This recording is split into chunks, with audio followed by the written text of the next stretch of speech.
warahmatullahi wabarakatuh. Saya Lilia Lutfiana dari kelompok F33. Di sini saya akan menjelaskan tentang kebuntingan dan ciri-ciri estrus. Yuk, mari kawan-kawan. Saya akan tahu ini domba ini sedang mengalami kebuntingan. Kebuntingan ialah yang dimulai dan diakhiri dengan patus. Domba ini sedang mengalami kebuntingan. Kebuntingannya jadi tidak terlalu terlihat. Jadi ternak akan mengalami kebuntingan. Sebelum kebuntingan itu ternak akan mengalami ciri-ciri estrus. Nah, ciri-ciri estrus itu ternak akan mengeluarkan suara gaduh. Kemudian ternak akan mengeluarkan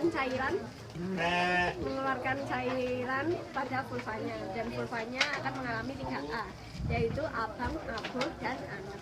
Sekian dari penjelasan saya. Terima kasih. Wassalamualaikum warahmatullahi wabarakatuh. Assalamualaikum warahmatullahi wabarakatuh. Saya Asri Subarsari dari kelompok F33. Tadi sudah dijelaskan definisi kebuntingan, kemudian ciri-ciri estrus. Sebelum ternak itu bunting, pasti ternak itu estrus dulu kan. Nah, fase estrus itu diawali dari pembentukan folikel. Nah, saya akan menjelaskan pembentukan folikel. Folikel itu dibentuk yang pertama kali yaitu dari primordial cell. Primordial cell membelah menjadi sel primer, kemudian menjadi sel sekunder, kemudian menjadi sel tersier. Nah, sel tersier ini akan berkembang menjadi folikel digraf. Nah, folikel digraf ini apabila estrogennya tinggi, maka ternak itu akan estrus.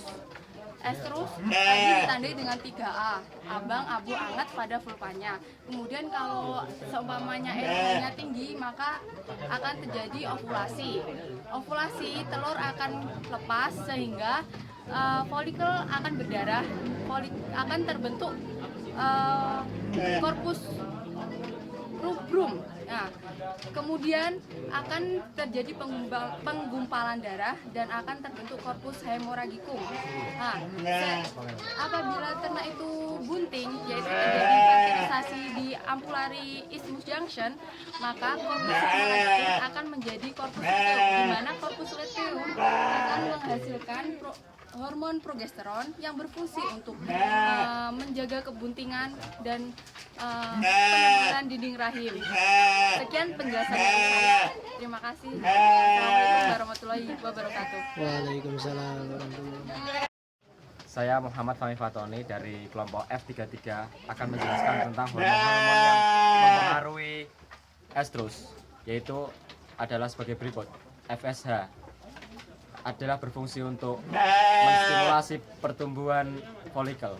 Kemudian untuk LH berfungsi untuk memicu ovulasi, dan progesteron merangsang penebalan endometrium, dinding endometrium, dan estrogen berfungsi untuk memunculkan birahi pada ternak. Wassalamualaikum warahmatullahi wabarakatuh. Assalamualaikum warahmatullahi wabarakatuh. Saya di sini saya akan menjelaskan tentang siklus birahi.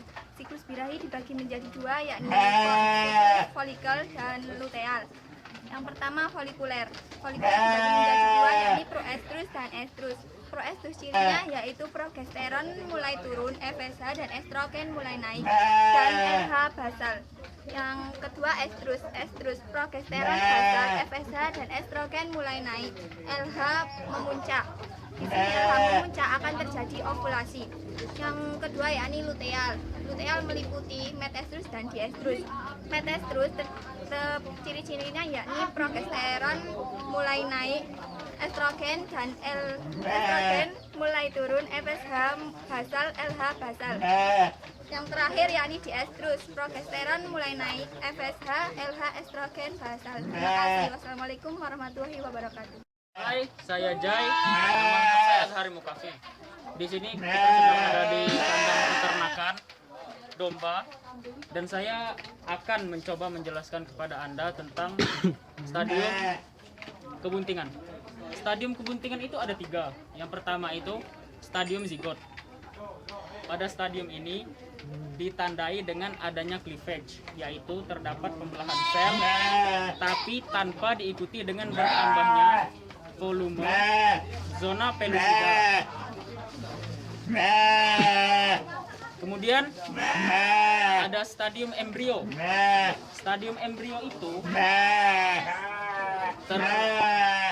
pada stadium embrio kita dengan adanya implantasi yang diawali dengan diferensiasi dan kemudian dilanjutkan dengan organogenesis atau pembentukan organ-organ.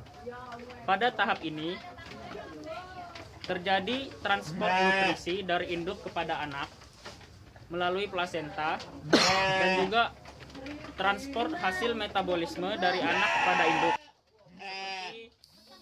Karbon dioksida dan oksigen yang ditransport oleh calon embrio kepada induknya melalui plasenta. Lalu pada tahap ketiga yaitu ada stadium fetus. Pada stadium fetus ini proses diferensiasi telah berakhir. Dilanjutkan dengan pertumbuhan dan perkembangan fetus atau calon anakan kambing. Sekian penjelasan dari saya, semoga dapat dimengerti. Terima kasih. Warahmatullahi wabarakatuh. Saya Dudung Daini Sari dari kelompok F33 akan menjelaskan tentang hormon yang berpengaruh pada proses kebuntingan. Yang pertama yaitu progesteron. Hormon progesteron berfungsi untuk penebalan endometrium dan untuk mempertahankan fungsi kebuntingan. Yang kedua yaitu hormon estrogen yang berfungsi untuk memunculkan sifat kebetinaan atau sifat kelamin sekunder. Yang ketiga yaitu hormon prolaktin yang berfungsi untuk menstimulasi keluarnya laktasi. Dan yang terakhir yaitu hormon T2 alfa yang berfungsi untuk menstimulus korpus luteum yang bertumbuh. Sekian dari saya, semoga bermanfaat. Wassalamualaikum warahmatullahi wabarakatuh. Ya, assalamualaikum warahmatullahi wabarakatuh. Nama saya Panji Indonesia, saya dari kelompok F33 Palikum Ilmu dan Perhitanan. Di sini saya akan menjelaskan tentang tipe-tipe plasenta yang ada di ternak. Yang pertama adalah dibosa. Tipe dibosa ini sering kita jumpai pada ternak yang mungkin ternak babi. Lalu yang kedua ada tipe zonari. Tipe zonari ini sering kita temukan pada ternak bertipe karnivora seperti harimau, singa, atau mungkin kucing. Yang ketiga ada tipe cotyledonari. Nah, itu sering kita jumpai pada ternak-ternak umum seperti ruminansia. Contohnya seperti kambing ini, domba, terus ada sapi, juga ada kambing. Lalu yang terakhir ada tipe bernama discoid. Tipe ini kita jumpai pada ternak ada hewan bertipe primata seperti kera ataupun juga pada manusia. Sekian dari saya, terima kasih.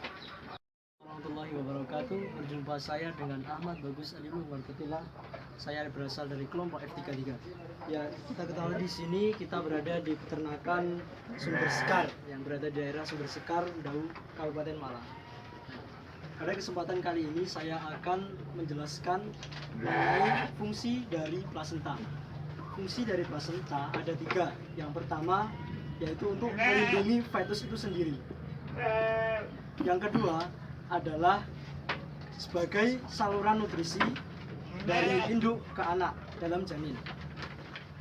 Yang ketiga adalah sebagai transportasi metabolisme, sisa-sisa metabolisme maksud kami. Seandainya setelah anak memperoleh nutrisi dari induknya, akan ada timbal balik. Semisalkan senyawa karbon dioksida atau CO2. Nah, demikian dari saya, kurang lebihnya mohon maaf. Terima kasih. Sampai jumpa. Assalamualaikum warahmatullahi wabarakatuh. Saya Ahmad Bisu Mustafa dari kelompok F33 akan menjelaskan tentang bagian-bagian plasenta. Yang pertama ada amnion, itu merupakan cairan yang melindungi embrio atau fetus. Kemudian yang kedua ada korion, itu fungsinya hampir sama dengan amnion, melindungi embrio atau fetus.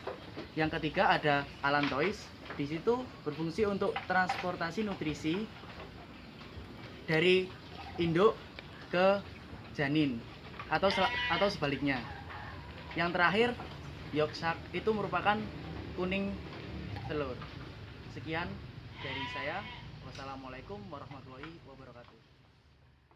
Kami dari kelompok F33 mengucapkan terima kasih. Bye.